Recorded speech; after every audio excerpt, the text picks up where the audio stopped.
Kasus pembunuhan Vina dan Eki di Cirebon bagaikan benang kusut. Satu persatu terpidana kasus tersebut angkat bicara mengenai kejanggalan penyidikan kasus ini di tahun 2016 lalu. Tidak hanya itu, kuasa hukum keluarga tersangka yang buron, Peggy Setiawan, berencana mengajukan pra-peradilan atas penangkapan Peggy. Terpidana kasus pembunuhan Vina satu persatu angkat suara soal kejanggalan penyidikan di tahun 2016 silam.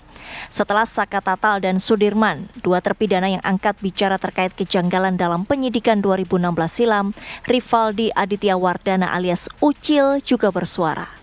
Melalui kuasa hukumnya, Rivaldi mengaku dipaksa terlibat sebagai salah satu pelaku walau tidak mengenal pelaku lainnya. Kuasa hukum juga mengatakan menemukan kejanggalan-kejanggalan lain seperti proses BAP yang disebut jauh dari prosedur hukum. Itu disebutkanlah namanya Rivaldi menjadi Andika. Di situ tidak pernah muncul namanya Rivaldi. Selalu Andika. Sampai ABAP selesai. Ya. Nah, pada saat udah itu, dakwaan pun menjadi namanya Rivaldi Aditya Wardana alias Andika. Sudah, Mas.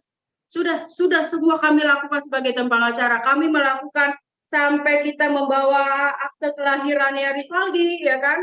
Bahwa Rivaldi itu nama ini dan sampai kita pun membawa teman-temannya. Biasanya kan ada nama Rivaldi tapi di teman-teman namanya berbeda, tapi nama Rivaldi itu di teman-temannya itu hanya terkenal menjadi nama Ucil karena badannya kecil. Nah, jadi makanya Rivaldi alias Ucil. Bukan Andika. Sebelum dia dipindahkan ke Polda, kami mendapatkan kabar dari Polsek sama dari media gitu ya, ada gambar ini. Ya. Pada saat gambar ini beredar, kami tahu yang kedua ini ada Rivaldi. Akhirnya kami mencoba lagi menghubungi Polres, ternyata kata Polres sudah dipindahkan ke Polda.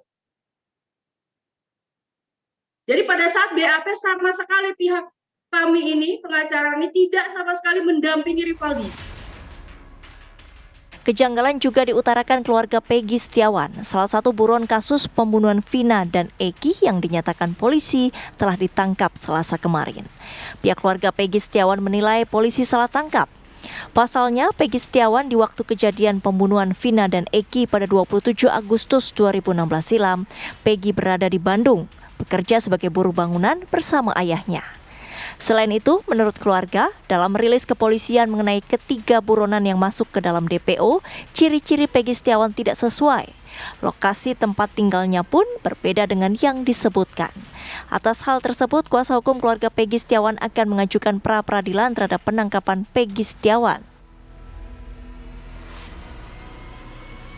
Tim hukum dari Peggy Setiawan dan kemarin juga kita baru menyampaikan kuasa sementara karena memang banyak juga advokat-advokat yang mau membantu menyelesaikan kasus Peggy karena mereka pun yakin Peggy tidak bersalah. Mungkin kalau memang proses ini berlanjut kita akan melakukan upaya hukum pra-peradilan karena penangguhan penahanan kemarin kan tidak dikabulkan. Mungkin upaya hukum yang lain ya mungkin pra-peradilan yang akan kita lakukan.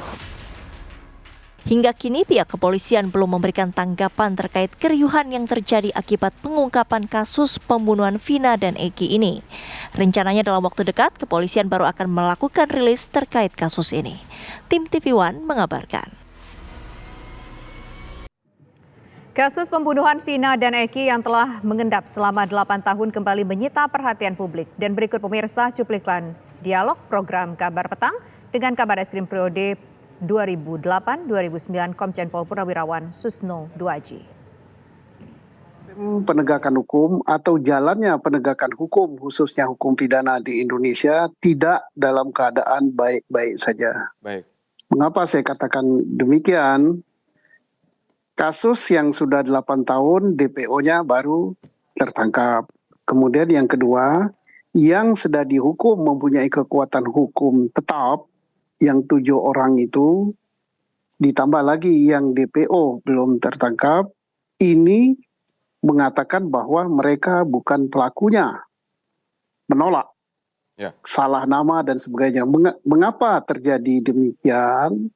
Terjadi demikian karena profesionalisme yang kurang dalam penyidikan ini.